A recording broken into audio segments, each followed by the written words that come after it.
Great song, and we do have to say the Manchester United fans away from home, and you know this, they're absolutely fantastic. They did not stop singing today, did they?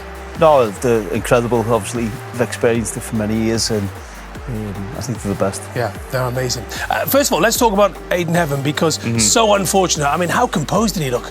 He looks great. Obviously, we've got a gentleman that knows about being a young man playing at this massive football club, but I think they've unearthed a little gem here, in my opinion. Natural left footer.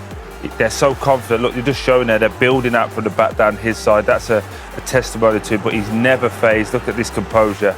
Running out, knows he's under pressure, gets the foul, not worried about it at all. And he's just, again, that natural lefty. Defends as well.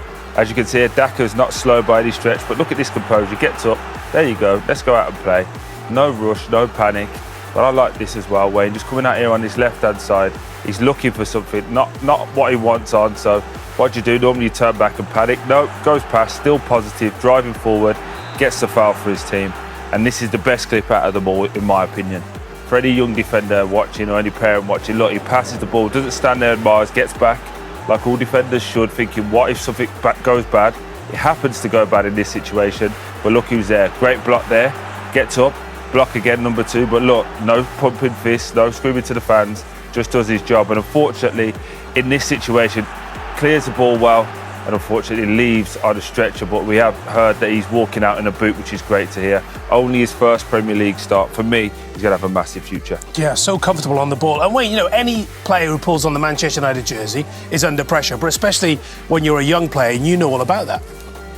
Yeah, obviously it's a huge football club, and at this time now, when it's not maybe going right, to come in and play for Manchester United at 18, it's a lot of pressure, because then expectations are on you from the first minute. But I think in the games he's played, I think he's been fantastic. And I come in as 18-year-old at Manchester United, and you do feel that pressure, but to come in as a centre-back, which is obviously a position where you can't afford to make mistakes, otherwise you get punished, is very difficult. And he looks like he's been there for years, so that's the biggest compliment I can give him. And also with the club under so much scrutiny at the moment as well, so there's that added pressure as well, isn't there? Yeah, there is, and obviously he's coming from Arsenal as well. He knows what it's like to be at a big club, being at Arsenal, so I think that will have helped him. But he doesn't look like he's playing with pressure. He looks calm, he's composed, he gives them good balance. Obviously with his left foot, he looks quick. He looks like he likes defending, so I think he's a real coup for Manchester United. Yeah, and we wish him a speedy recovery, of course. Let's look at the other end of the pitch, and you were really impressed with United's finishing today.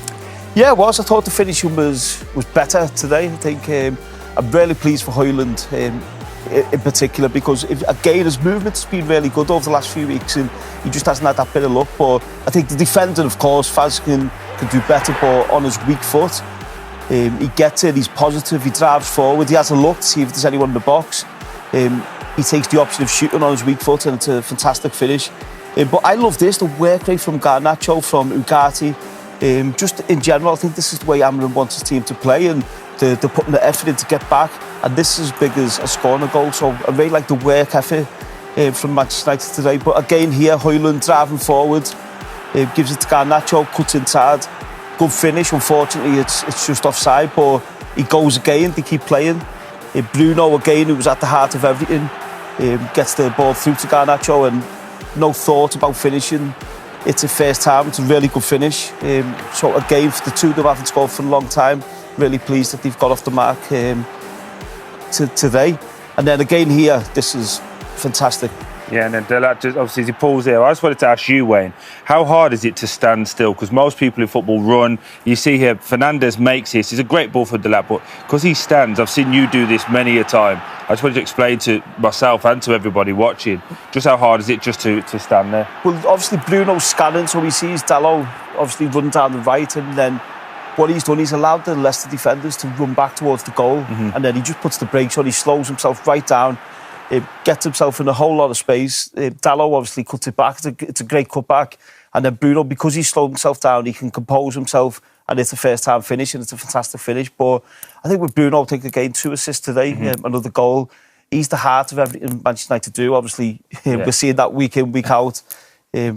Look at the this. stats here. Well, at this point, I have to say, Troy, we are in the presence of greatness here, aren't we? Oh, we know. You know what I mean? Yeah, we've been fanboying all day, haven't we? Let's call it right. In my opinion, this is the greatest English player to ever play, in my opinion, and doesn't get the credit he deserves. But when you see the numbers like that, 93 assists for Man United, legend, and also he was quite a nice bloke as well, so it helps. But I think what Bruno's doing here is, obviously, it's well documented the team have not been in the best form over the last few years, but Bruno is the one who's consistent with his performances, his goals, his assists. So I think that's really impressive to get to 50 already, 50 assists. Also, Wayne, just in his interview, Ruben Amorim said, we want more. Have they got enough to win the Europa League, do you think?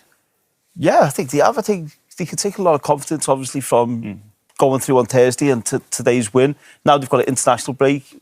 I'm sure for Ruben Amorim, he'll be hoping everyone comes back fit because they have picked up a few injuries and they have got injuries, but it might be a chance for players who are injured to get back. But they've certainly got enough to win the Europa League. I just want to talk about Leicester City. First team in top-flight history to lose 7 successive home games without scoring. Troy, this is grim. It is grim, and I've been in relegation battles, and you look at those games: Wolves, Palace, Fulham, Brentford. You've got to score in those games. They're the games you think, right, we can get something. You can take losing to Man United, Arsenal, and Man City, but to not score 7 losses, it's just they're letting in loads of goals. They're not scoring goals at the minute, whether it's Van Nistelrooy, whether it's the board, whether it's the whole team. But as a club, nothing seems to be going right. So they need to have a real look over these next couple of weeks, what they want to do moving forward, and get that recruitment right in the summer, because that's the biggest thing for me. Their recruitment has been all over the place. Yep. OK. Thank you, lads. Right, next up, Fulham. Oh, Dion, you desperately...